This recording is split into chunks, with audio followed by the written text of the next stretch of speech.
Hey everyone, before we begin, make sure to subscribe to my channel if you love hearing real stories like this one. It all started as a joke, or at least that's what I told myself at the time. We were gathered around the dinner table with friends, laughter echoing off the walls, wine glasses half drained, plates still warm from dinner.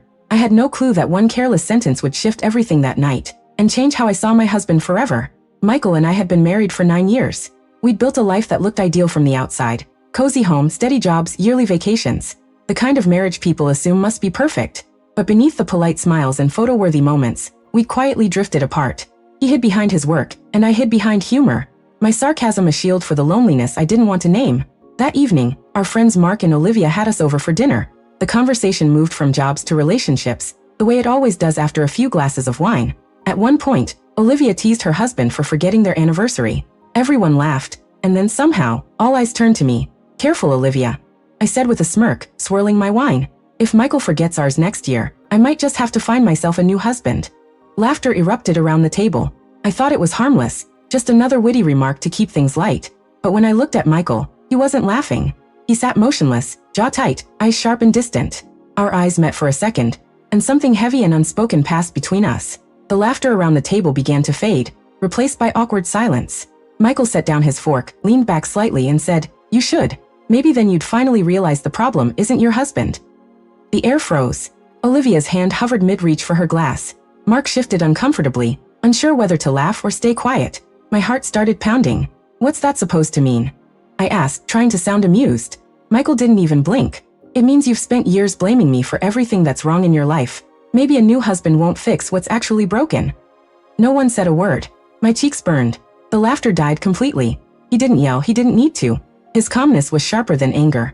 Everyone at the table stared at their plates, pretending to check their phones, desperate to escape the tension. I wanted to respond, to defend myself, but for the first time, I couldn't find words.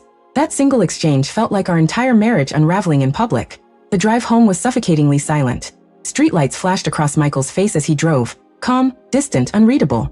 I stared out the window, replaying the moment again and again, wishing I could take it back. When we pulled into the driveway, he didn't wait for me to speak. He got out, unlocked the door, and went straight to the living room. I followed quietly, heart racing, unsure whether to apologize or explain. He poured himself a drink, sat on the couch, elbows resting on his knees, staring at the floor. "You think it's funny, don't you?" he said finally, not looking up, turning our marriage into a punchline for everyone else. "It was just a joke, Michael.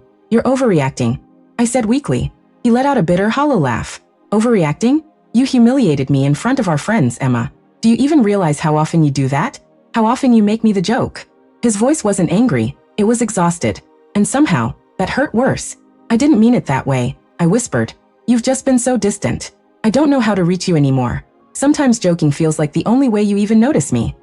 He finally looked at me, and in his eyes, I saw something I hadn't seen in years, weariness. "You don't try to reach me, Emma. You try to hurt me. Every sarcastic remark, every jab, it's like you want to make me feel small so you can feel in control." That hit deep because in some painful way he was right. He stood and started toward the hallway. "You don't need a new husband, Emma," he said quietly. "You need a mirror." Then he disappeared into the bedroom, leaving me standing there, shaking. His words weren't cruel, they were true. Somewhere between the missed date nights, long hours, and silent dinners, I'd stopped being his partner and started being his critic. I sank onto the couch and stared at the empty glass he'd left behind, wondering when love had turned into a competition. I thought about the early years, the long talks, the easy laughter, the way he used to look at me like I was his world. Now, I couldn't remember the last time he looked at me at all. The next morning, the house felt eerily quiet, not peaceful, just hollow. His coffee mug was washed, his jacket gone, his side of the bed perfectly made. I sat there, hearing his words echo in my mind. "You need a mirror." They haunted me all day. I replayed every dinner, every party, every moment I'd made a joke at his expense. It was true. I'd turned my resentment into entertainment. I'd mistaken cruelty for confidence, sarcasm for honesty. Maybe I was just trying to prove I didn't care. But the truth was I cared too much. That evening I called him. No answer. Texted. "Can we talk tonight?" Nothing. Hours later, I heard the door unlock. "Dinner's in the fridge," I said quietly. "I made your favorite." "Thanks," he muttered, setting his keys down. The space between us felt impossibly wide. I took a shaky breath. "Michael, I'm sorry for what I said, for all the times I made you feel small when I should have made you feel loved." He hesitated. "It's not just about last night, Emma. It's about all the nights before it. You used to lift me up. Now it feels like you only look for ways to tear me down." Tears stung my eyes. "I know," I whispered. And I hate that I became that person.